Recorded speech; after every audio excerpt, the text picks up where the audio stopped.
Film story Hindi में आपका स्वागत है।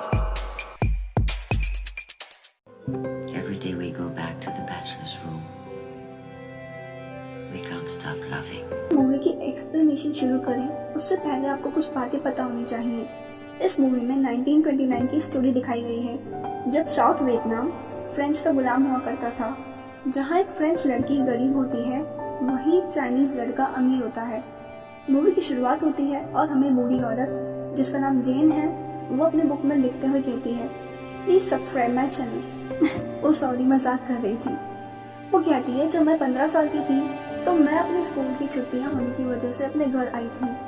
तभी हमें उसका फ्लैशबैक दिखता है जहां हम देखते हैं उसके 2 भाई होते हैं और उसकी मॉम टीचर होती है और उसका बड़ा भाई बहुत बदतमीज और रूड होता है और वो अपने छोटे भाई बहन को काफी परेशान करता है जिससे उसका छोटा भाई जो कमजोर होता है वो रोने लगता है।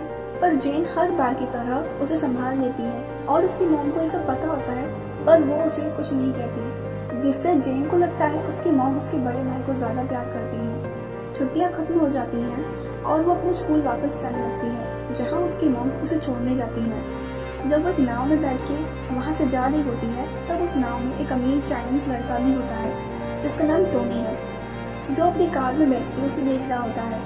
फिर वो उसके पास जाता है और उसे स्मोक ऑफर करता है पर वो मना कर देती है। फिर वो उसके साथ फ्लर्ट करने लगता है और कहता है मेरा गाँव दूसरी तरफ है, अगर तुम चाहो मैं तुम्हें अपनी कार में हॉस्टल तक छोड़ दूंगा। और जेन मान जाती है। जब वो दोनों कार में जा रहे होते हैं तब उनके बीच बातें होती हैं जहाँ जेन टोनी को अपने एज 17 साल बताती है और टोनी अपनी एज 32 साल बताता है।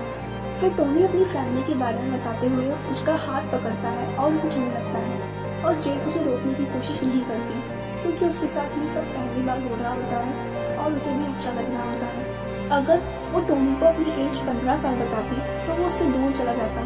इस वजह से उसने अपनी एज उसे 17 की बताई होती है। फिर जेन का हॉस्टल आ जाता है और वो टोनी को अलविदा कह के चली जाती है। हॉस्टल में अपने दोस्त से टोनी के बारे में बात करती है और उसे सारी चीजें बताती है।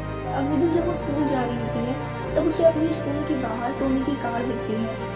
वो उसके पास जाती है और उसकी कार के शीशे पे किस करके चली जाती है। दरअसल टोनी अब उससे प्यार करने लगा था तो वो उसको देखने आया था और जेन उसके कार के शीशे पे किस करके ये जताती है कि वो भी उसे पसंद करती है। जब स्कूल खत्म होती है तो वो अपने हॉस्टल जा रही होती है तो वो टोनी को ढूंढती है पर टोनी वहाँ नहीं होता।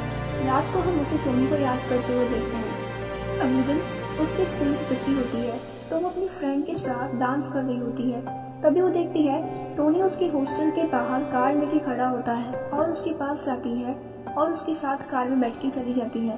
टोनी उसे एक रूम पे ले जाता है और उसे कहता है ये रूम बैचलर रूम है। पर जेन जान जाती है कि ये रूम चाइनीज लड़कों के मजे के लिए होता है। पर टोनी उनकी एज में काफी फर्क होने की वजह से गिल्टी फील करता है और उसे वापस जाने की बात करता है। पर जेन कहती है मैं इस चीज के लिए रेडी हूँ। जिससे सुन टोनी जेन के कपड़े उतारने लगता है और वो दोनों इंटीमेट होते हैं। फिर वो दोनों बात करते हैं जहाँ जेन उसे बताती है कि उसके डैड के मरने के बाद उनकी फैमिली में पैसों की बहुत कमी रहती है और वो राइटर बन के काफ़ी पैसे कमा के उसकी फैमिली की सारी प्रॉब्लम सॉल्व करेगी। जिसे सुन टोनी को लगता है वो यहाँ पैसों के लिए आई है पर जेन मना कर देती है।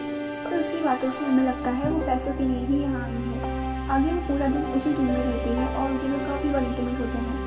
फिर रात को वो दोनों एक होटल डिनर के लिए जाते हैं जहाँ टोनी उसे कहता है मैं एक चाइनीज हूँ, मेरी शादी एक चाइनीज लड़की से ही होगी, हमारी शादी नहीं हो सकती।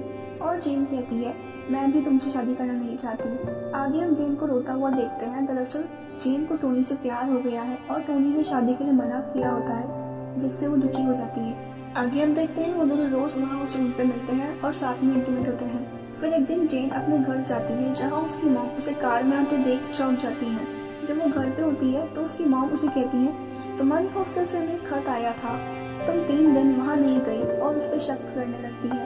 तब जेन बताती है मेरा एक दोस्त है वो बहुत अमीर है। आगे वो अपनी फैमिली को टोनी से मिलने एक होटल पे ले जाती है और वहाँ वो अपनी फैमिली के बारे में बात करता है जहाँ सब उसकी बात को इग्नोर करके खाने पे ध्यान देते हैं क्योंकि वो सब बस यहाँ टोनी के पैसों के लिए आए होते हैं। वो टोनी का इस्तेमाल कर अपनी फैमिली के पैसों की प्रॉब्लम को सॉल्व कर सके और टोनी को भी आइडिया लग जाता है उनकी इरादों का। आगे हम उनको साथ में इंटरव्यू करके देखते हैं। फिर जेन टोनी से कहती है मेरी मॉम को पैसों की जरूरत है और टोनी उसे पैसे दे देता है क्योंकि जेन को पैसों की ज़रूरत होती है और टोनी को जेन की। अगले दिन उसकी मॉम जेन से मिलने हॉस्टल आती है जहाँ वो उससे पैसे लेके चली जाती है। आगे हम देखते हैं हॉस्टल की सारी लड़कियां जेन से दूर रहती हैं क्योंकि हॉस्टल में अब सबको पता चल चुका होता है। फिर एक दिन जब वो मिलते हैं तो जेन उसे बताती है कि वो अगले साल की पढ़ाई के लिए फ्रांस जाने वाली है। तो जेन उसे याद रखे इसलिए टोनी अपनी मॉम के लिए उसे दे देता है। टोनी को जेन से प्यार हो गया होता है तो वो अपने डैड से मिलने जाता है और उन्हें जेन से शादी करने की बात करता है और उसके डैडी से मना कर देते हैं। आगे वो जेन से मिलने जाता है और उसे अपने डैड के साथ ही बात बताता है और कहता है हम भाग के शादी कर लेते हैं। पर जेन को लगता है कि अगर वो भाग के शादी करे तो टोनी को अपनी फैमिली की प्रॉपर्टी नहीं मिलेगी, जिससे वो टोनी को कहती है मैं तुमसे शादी करना नहीं चाहती। फिर वो एक दिन अपने घर जाती है जहाँ उसकी मॉम उसके हाथ में वो रिंग देख लेती है और वो रिंग उसे ले लेती है। अगले दिन उसका भाई जॉब के लिए दूसरी सिटी जा रहा होता है, जिसे देख जेन और उसका छोटा भाई बहुत खुश हो जाते हैं। आगे जब वो टोनी से मिलने बैचलर रूम में जाती है तो वो देखती है टोनी डूब चुका होता है क्योंकि कुछ दिनों बाद उसकी शादी होती है। पर जेन उसे समझाते हुए कहती है मैं तुम्हारी शादी के लास्ट टाइम तक तुमसे मिलने आऊंगी। आगे हम जेन को अपने घर पे देखते हैं जहाँ वो पूरी फैमिली फ्रांस जाने की तैयारी कर रही होती है। तभी से पता चलता है कि टोनी ने उनकी फैमिली को फ्रांस जाने में मदद की है। फिर वो टोनी से लास्ट टाइम मिलने उस बैचलर रूम पे जाती है पर पूरा दिन इंतजार करने के बाद भी वो नहीं आता। अगले दिन जब वो फ्रेंड्स जा रहे होते हैं तब उसे वहाँ टोनी की कार दिखती है, जिससे उसे लगता है कि टोनी उसे गुड बाय करने आया है और रात को वो टोनी को याद करके बहुत रोती है। तभी हम उस बूढ़ी औरत के फ्लैशबैक से बाहर आते हैं और वो कहती है टोनी ने मुझे काफी सालों बाद कॉल किया था और कहा था कि मैं शादी के बाद भी तुमसे ही प्यार करता था और मरते दम तक तुमसे ही करता रहूंगा। और इस मूवी का अंत यही हो जाता है। इस मूवी में एक बूढ़ी औरत जो एक राइटर है वो अपनी किताब लिख रही होती है जिसमें वो अपनी लाइफ के बारे में लिखती है।